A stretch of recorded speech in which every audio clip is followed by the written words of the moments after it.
of all, I'm sorry to hear that. I want to clarify that is not my recipe and I am not the creator of herb oil. Herb oil is one of those like cooking basics that like no one really knows who created it. It's like a similar concept to French mother sauces, like who created those. Are you saying your herb oil recipe is terrible? Would be like someone saying your bechamel recipe is terrible. Now that we've cleared that up, and the cooking tip video you're referencing where I attempt to teach you how to make herb oil, which I was merely just passing along the things I learned at cooking school to you for free, are probably some areas of confusion, which at the end of the day, as someone who is trying to pass along tips and tricks for cooking, that's my fault. So to try and help out, I'm gonna show you again how to make herb oil, but this time I'm going to point out some of the places where I think there might be a bit of confusion. So I have some parsley. I have boiling water and ice water. I'm just gonna drop my parsley in my boiling water for about 5 to 10 seconds. The reason we're doing this is to make sure that our herb oil doesn't turn brown. So it's been about 5 to 10 seconds. I'm gonna drop it in my ice water. First place where things might have gone severely wrong is it's very easy to accidentally not dry off your herbs well enough. If there's leftover water in your herbs and you try blending it with oil, it's not gonna blend very well.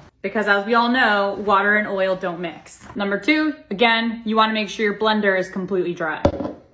As I mentioned in my last video, you're gonna wanna use a neutral oil. I'm gonna use some avocado oil. Now, one thing about the amount of oil and the amount of herbs you're using, the more oil you use, the more diluted it's going to taste. So if you want a really, really strong herb oil, use less oil. I'm just gonna use very little. Another point of confusion might be how long you blend it for. So I would recommend blending it for at least 5 minutes. Once we've blended for at least 5 minutes, this is where you're gonna need a coffee filter. And place your coffee filter in your sieve over a bowl, pour in your oil.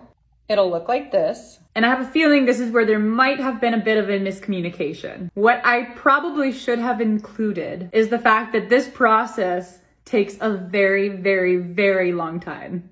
As you can see, this is how slow the drip happens through the sieve.